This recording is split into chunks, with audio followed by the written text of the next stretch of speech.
বাংলাদেশ ভারত টানাপোড়েনে উভয় দেশের অর্থনীতি ক্ষতিগ্রস্ত হবে বলছেন বিশ্লেষকরা। সম্পর্ক উন্নয়নে দুপক্ষকে আন্তরিক হওয়ার পরামর্শ। ঠান্ডায় কাঁপছে বিস্তীর্ণ জনপদ। চুয়াডাঙ্গা গোপালগঞ্জে তাপমাত্রার পারদ নেমেছে 10 ডিগ্রিতে। 2-1 দিনের শৈত্যপ্রবাহের আভাস। 21-এ পদকপ্রাপ্ত সঙ্গীত শিল্পী পাপিয়া সারোয়ার আর নেই। ক্যান্সারের সঙ্গে যুদ্ধে হেরে যান তিনি। সঙ্গীতাঙ্গনের শোকের ছায়া। এবং মিয়ানমারের সেনাবাহিনীর কয়েকশো সৈন্য আটকের দাবি আরাকান আর্মির। সীমান্তের 350 কিলোমিটার এলাকা বিদ্রোহীদের দখলে।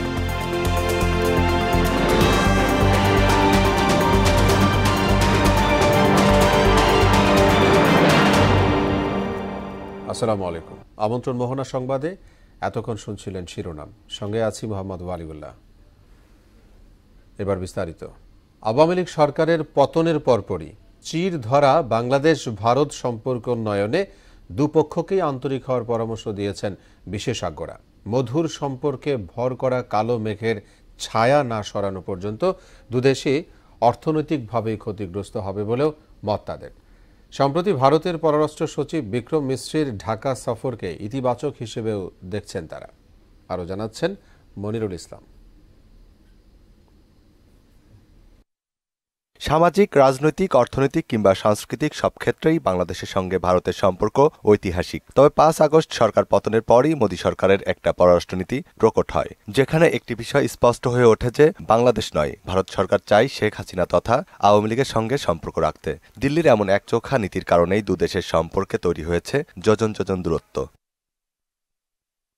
রাজনৈতিক পালাবদলের পর অন্তর্বর্তী সরকারকে বেকায়দায় ফেলার চেষ্টা অব্যাহত রেখেছে ভারত। সংখ্যালঘু ইস্যুতে তিলকে তাল বানিয়ে বিজেপি ও ভারতীয় কিছু হলুদ গণমাধ্যমের অপপ্রচার সহ নানানভাবে চাপ দিয়ে আসছে ভারত। ভিসা বন্ধ সহ সকল পণ্য রপ্তানি বন্ধ রেখেছে দেশটি। এতে শুধু বাংলাদেশ নয়, ভারতের অর্থনীতিতেও পড়েছে নেতিবাচক প্রভাব। উভয় পক্ষেরই আসলে অর্থনৈতিক ক্ষতি হচ্ছে। বাংলাদেশের ব্যবসাও কিন্তু সেভাবে হচ্ছে না। এখন যেহেতু ভিসা ইস্যু হচ্ছে না সেরকম করে, ভিজিটর ভিসা হচ্ছে না, যার ফলে এই যে পুরো যে এটা ট্যুরিস্ট ফ্লো সেটা তো নর্মাল এই মুহূর্তে নেই। দুটো দেশের মধ্যেই সম্পর্ক যদি ভালো থাকে তাহলে দুটো দেশই কিন্তু বেনিফিশিয়ারি হয়। ভারতের এমন নেতিবাচক অবস্থানে চুপ করে বসে থাকেনি বাংলাদেশ। ভদ্র ভাষায় নিজেদের করা অবস্থান জানান দেওয়ার পরই ঢাকায় পাঠানো হয় পররাষ্ট্র সচিব বিক্রম মিশ্রিকে। যে ট্রেনগুলো বন্ধ আছে এই ট্রেনগুলো চালু করতে হবে, বাস চালু করতে হবে, এগুলো সবই নির্ভর করছে ভিসার উপরে। ভিসা দিলেই কিন্তু এগুলো হচ্ছে এবং এর ফলে কিন্তু ভারতেরও ব্যবসা বাণিজ্য অনেক ক্ষতিগ্রস্ত হচ্ছে এবং বিশেষ করে কলকাতার ব্যবসায়িক মহল সাফার করছে, হোটেল সাফার করছে। দ্বিপক্ষীয় সম্পর্কের অবনতিতে ভারত হারাচ্ছে বিপুল পরিমাণ বৈদেশিক মুদ্রা। ইতোমধ্যে দেশটির মূল্যস্ফীতি 2 ডিজিট ছাড়িয়েছে। সম্পর্কে যে মেঘ জমেছে সেটাকে দূর করতে হবে।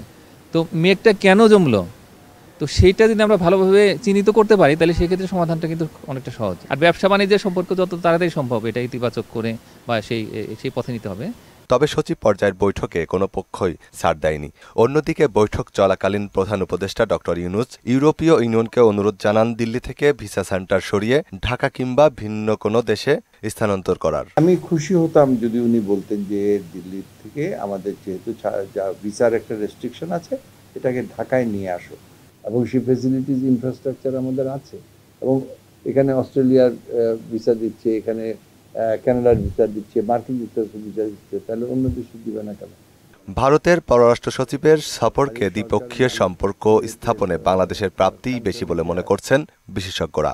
ভারতের পররাষ্ট্র সচিব এসে গেলেন এবং তারপরে আমরা যেসব পাবলিক স্টেটমেন্ট শুনলাম, আমার কাছে মনে হচ্ছে যে এটা খুবই পজিটিভ। মনিরুল ইসলাম, মোহনা সংবাদ, ঢাকা। যদিও ঘন কুয়াশায় ঢাকা পড়েছে উত্তরের জনপদ দিনাজপুর জেলার সর্বত্র। হাড় কাঁপানো শীতে কাঁপছে জেলার মানুষ। রাত থেকে সকাল পর্যন্ত কুয়াশায় ঢাকা থাকে পুরো এলাকা। দিনের বেশিরভাগ সময়ে মিলছে না সূর্যের দেখা। আবহাওয়া অফিসের তথ্য মতে চলতি মাসের মাঝামাঝিতে হতে পারে শৈত্যপ্রবাহ। সুবল রায়ের প্রতিবেদন, জানাচ্ছেন বুসরাত জাহান। দেশের উত্তরের জেলা দিনাজপুরে কয়েকদিন ধরে রাত থেকে সকাল পর্যন্ত ঘন কুয়াশায় ঢেকে থাকে। দিনভর হিমেল হাওয়ায় কনকনে শীতে সাধারণ মানুষের দুর্ভোগ বেড়েছে। শীতের কারণে জরুরি কাজ ছাড়া ঘর থেকে বের হচ্ছেন না বেশিরভাগ মানুষ। শীতজনিত রোগীর সংখ্যা বাড়ছে হাসপাতালগুলোতে। সবচেয়ে বেশি আক্রান্ত হচ্ছেন শিশু ও বয়স্করা। দিনের বেলায় তাপমাত্রা কোথাও কমলেও মধ্যরাত ও ভোরে শীতের অনুভূতি বেড়ে যায় দ্বিগুণ। বেশি কষ্টে পড়েছে খেটে খাওয়া মানুষ। ঠান্ডা উপেক্ষা করেই কাজে বের হচ্ছেন কেউ কেউ। এবার অন্য বছর হচ্ছে এবার শীতটা একটু বেশি। সন্ধ্যা হলে ভেড়া যায় না, বাসা থাকে। শীতে আমরা ভিজে যাই, আসার সময় ভ্যানে করে আসতে হয় সকালবেলা। যে ভ্যান নিয়ে ভাড়া সেই রকম মারতে পারি না, সকালবেলায় আমাদের ভাড়া হয়, এই জন্য আমাদের সমস্যা খুব। সকালে দোকান খুলতে পারি না ঠান্ডার জন্য। আবহাওয়া অফিস বলছে চলতি মাসের মাঝামাঝিতে শীতের তীব্রতা আরও বাড়তে পারে। ডিসেম্বরের অবশিষ্ট দিনগুলোতে তাপমাত্রা ক্রমান্বয়ে দিন ও রাতের তাপমাত্রা ক্রমান্বয়ে হ্রাস পাবে, সেই সাথে শীতের অনুভূতি বৃদ্ধি পাবে। দেশের অন্যান্য অঞ্চলে কম শীত অনুভূত হলেও দিনাজপুর সহ উত্তরাঞ্চলের বিভিন্ন স্থানে শৈত্যপ্রবাহের কাছাকাছি তাপমাত্রা নামতে পারে। বুশরাত জাহান, মোহনা সংবাদ। এদিকে চুয়াডাঙ্গায় আজ 10.2 ডিগ্রি সেলসিয়াস 10.2 ডিগ্রি সেলসিয়াস তাপমাত্রা রেকর্ড করা হয়েছে। চলতি মৌসুমে জেলায় এটি সর্বনিম্ন তাপমাত্রা। হালকা কুয়াশার সঙ্গে হিমশীতল বাতাসে মানুষের জীবনযাত্রায় নেমে এসেছে সীমাহীন দুর্ভোগ। এতে দিনমজুর আর শ্রমিকরা চরম বিপাকে পড়েছেন। 2-1 দিনের মধ্যেই মৃদু থেকে মাঝারি শৈত্যপ্রবাহের সম্ভাবনা আছে বলে জানিয়েছে আবহাওয়া অফিস।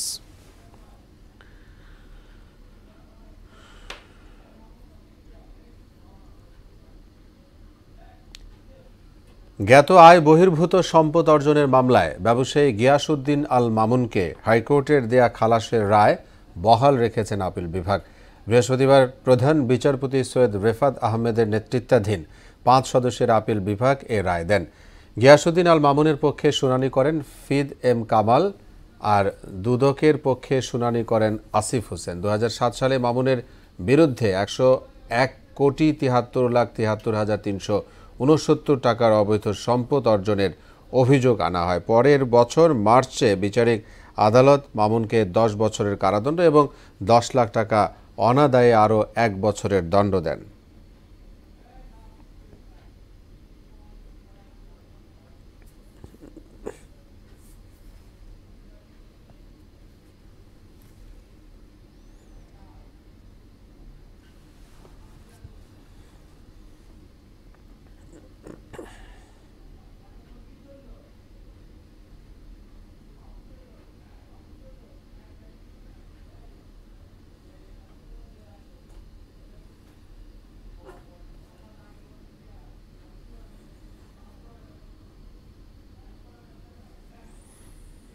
দর্শক, এবার যাব চুয়াডাঙ্গায়। সেখানে রয়েছেন সহকর্মী সাহিব জাহান। শীত পরিস্থিতির খবর জানাতে তিনি আমাদের সঙ্গে যোগ দেবেন। সাহিব, নিশ্চয়ই যুক্ত হতে পেরেছেন। চুয়াডাঙ্গার আজকের শীতের যে পরিস্থিতি আপনি কি দেখছেন সেটি জানতে চাই আপনার কাছে।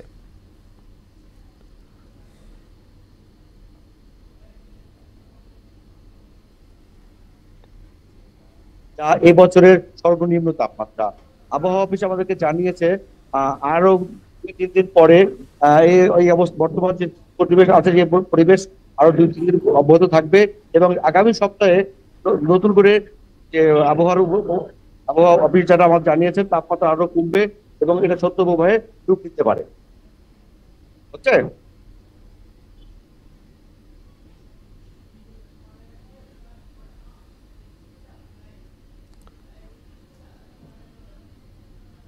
সাহেব, নিশ্চয়ই সাহেব আপনি শুনতে পাচ্ছেন আমাকে? নিশ্চয়ই শীত পরিস্থিতির খবর আপনার কাছে জানতে চাই। এই মৌসুমে চুয়াডাঙ্গায় সর্বনিম্ন তাপমাত্রা আজ সকাল 9টায় আবহাওয়া অফিস জানিয়েছে, সকাল 9টায় তাপমাত্রা রেকর্ড করা হয়েছে 10.2 ডিগ্রি সেলসিয়াস, যা এই বছরের সর্বনিম্ন তাপমাত্রা।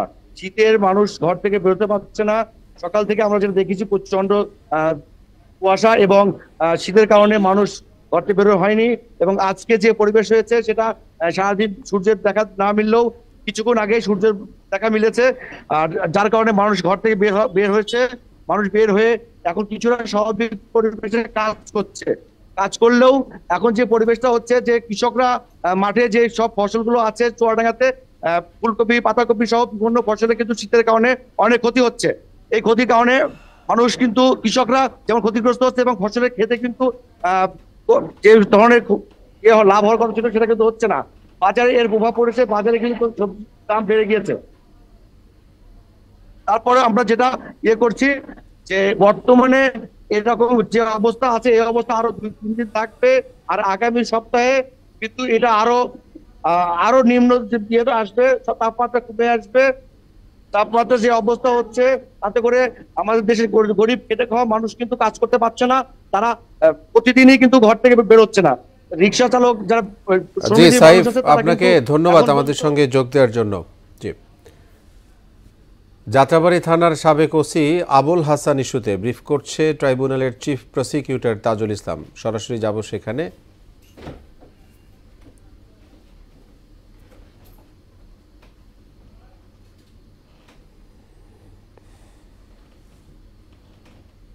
যে অপরাধ তদন্তের যে অভিজ্ঞতা আর আন্তর্জাতিক অপরাধ ট্রাইব্যুনালে তদন্তের যে অভিজ্ঞতা দুই ধরনের, সেই ক্ষেত্রে তারা এখানে ম্যাচ করতে যে সময়টা লাগছে এতটুকু সময় আমরা তাদেরকে দিতে চাই, কিন্তু তারা যে ধরনের রিপোর্ট দিচ্ছেন সেটা আমরাও মনে করি যে এটা যথাযথ না, এটার আরো উন্নতি হওয়া প্রয়োজন।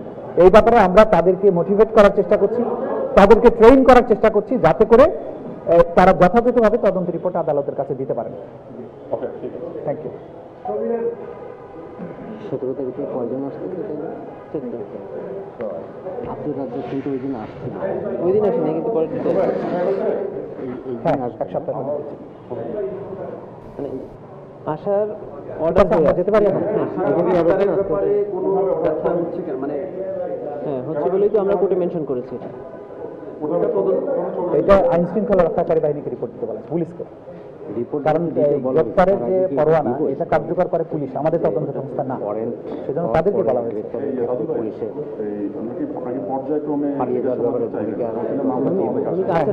ব্যাপারে আদালত প্রশ্ন করেছে যে আপনারা কি মনে করছেন কিনা যে পুলিশ তাদেরকে ঠিক আছে, থ্যাংক ইউ। এইভাবে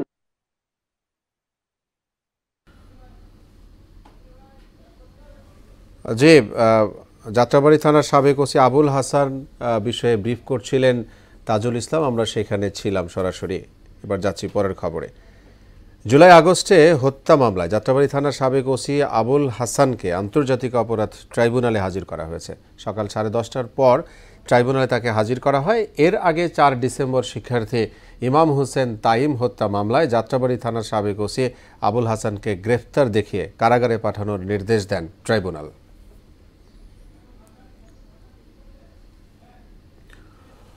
আওয়ামী মুসলিম লীগের প্রতিষ্ঠাতা সভাপতি মজলুম জননেতা মৌলানা আব্দুল হামিদ খান ভাসানীর 145তম জন্মবার্ষিকী আজ। 1880 সালের 12 ডিসেম্বর সিরাজগঞ্জের ধানগড়া পল্লীতে জন্মগ্রহণ করেন তিনি। তবে তার জীবনের বড় অংশই কেটেছে টাঙ্গাইলের সন্তোষে। আব্দুল হামিদ খান ভাসানী অধিকার বঞ্চিত অবহেলিত মেহনতি মানুষের অধিকার ও স্বার্থ রক্ষায় আজীবন সংগ্রাম করে গেছেন। 21শে পদকপ্রাপ্ত রবীন্দ্রসঙ্গীত শিল্পী পাপিয়া সারোয়ার মারা গেছেন। সকাল 8টার দিকে রাজধানীর একটি বেসরকারি হাসপাতালে শেষ নিঃশ্বাস ত্যাগ করেন তিনি। কয়েক বছর ধরে জনপ্রিয় এই শিল্পী ক্যান্সারের সঙ্গে যুদ্ধ করছিলেন। পাপিয়া সারোয়ারের মৃত্যুতে সঙ্গীতাঙ্গনে নেমেছে শোকের ছায়া।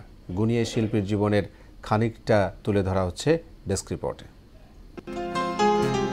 নাই টেলিফোন নাই রে পিয়ন নাই রে টেলিগ্রাম, বন্ধুর কাছে মনের খবর কেমনে পৌঁছাইতাম।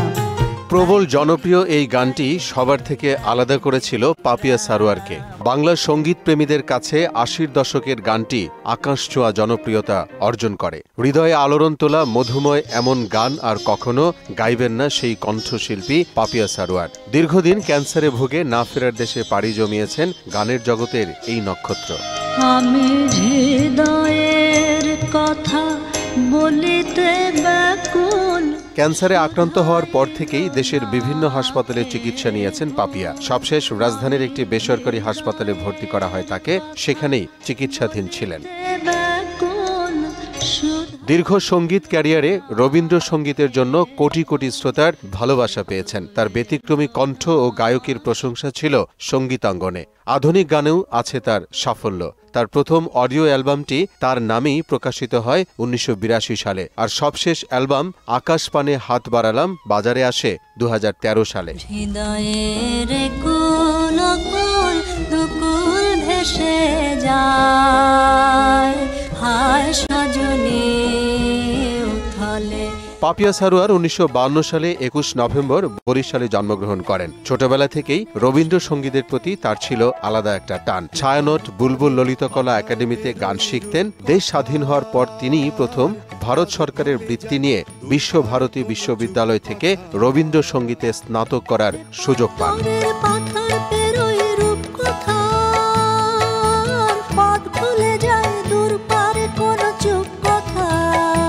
1967 সাল থেকে বেতার ও টিভিতে তালিকাভুক্ত শিল্পী হিসেবে গান করেন পাপিয়া সারোয়ার। 2013 সালে রবীন্দ্র পুরস্কার, 2015 সালে বাংলা একাডেমি ফেলোশিপ লাভ করেন। পেয়েছেন 21 পদক। আমি হৃদয়ের কথা বলিতে ব্যাকুল। মোহাম্মদ ওয়ালিউল্লাহ, মোহনা সংবাদ। আবারও দেশের বাইরের খবর। গাজায় ইসরায়েলি বর্বরতায় আরও 19 ফিলিস্তিনি নিহত হয়েছে। এতে মোট প্রাণহানি 44,800 আর আহত হয়েছেন লক্ষাধিক মানুষ। এদিকে গাজায় যুদ্ধবিরতি এবং জাতিসংঘের শরণার্থী সংস্থা কার্যক্রমের সমর্থনে সাধারণ পরিষদে একটি প্রস্তাব পাশ করা হয়েছে। ওদিকে সিরিয়ার উপকূলীয় বিভিন্ন এলাকা লক্ষ্য করে বিমান হামলা চালিয়েছে ইসরায়েল। ইশতিয়াক হোসেনের আরেকটি ডেস্ক রিপোর্ট। গাজায় ইসরায়েলি হামলা চলছে। সবশেষ বিভিন্ন আশ্রয় কেন্দ্রে বিমান হামলা চালিয়ে আরও 19 ফিলিস্তিনিকে হত্যা করেছে নেতানিয়াহু সেনারা। এতে প্রাণহানি ছাড়িয়েছে 44,800। এ পর্যন্ত আহত হয়েছেন লক্ষাধিক মানুষ। গাজায় যুদ্ধবিরতি এবং জাতিসংঘের ফিলিস্তিনি শরণার্থী সংস্থা UNRW এর কার্যক্রমের প্রতি সমর্থন জানিয়ে একটি প্রস্তাব পাশ করেছে সাধারণ পরিষদ। 193 সদস্যের মধ্যে 158টি দেশ এ প্রস্তাবের পক্ষে ভোট দেয়। বিপক্ষে অবস্থান নেয় 9টি, আর ভোটদানে বিরত থাকে 13টি দেশ। এদিকে যুদ্ধবিরতি চুক্তির অধীনে লেবানন থেকে প্রথম ধাপে সেনা প্রত্যাহার করেছে ইসরায়েল। সেখানে লেবাননের সামরিক বাহিনীর সদস্যদের মোতায়েন করা হয়েছে বলে এক প্রতিবেদনে জানানো হয়। অন্যদিকে সিরিয়ার পশ্চিমাঞ্চলীয় 2 বন্দরনগরী লাতাকিয়া ও তার্তুসের অস্ত্রাগার, আর্মি ক্যাম্প ও সামরিক বিমানবন্দরে তাণ্ডব চালায় নেতানিয়াহু সেনারা। এই সময় ধ্বংস করা হয় অস্ত্রাগারে থাকা বিভিন্ন ধরনের ক্ষেপণাস্ত্র। এর আগে বিদ্রোহী যোদ্ধাদের মাত্র 12 দিনের অভিযানে রোববার বাশার আল আসাদ সরকারের পতন ঘটে। ইশতিয়াক হোসেন, মোহনা সংবাদ। এ ছিল এখনকার মতো সংবাদ। শেষ করব তার আগে শিরোনামগুলো জানাবো আরও একবার।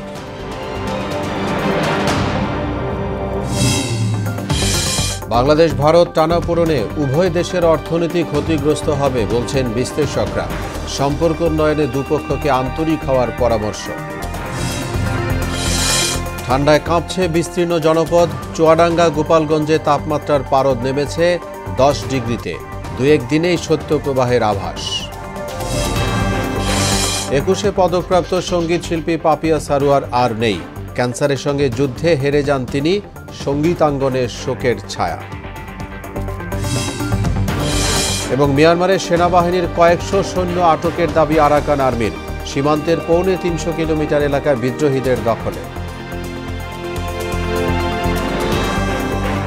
সবাইকে আবারও শুভেচ্ছা। পরবর্তী সংবাদ বিকেল 5:30টায়। এর আগে সংবাদ এক নজরে দেখবেন বেলা 3টায়। মোহনার সবশেষ খবর জানতে ভিজিট করুন www.mohana.tv।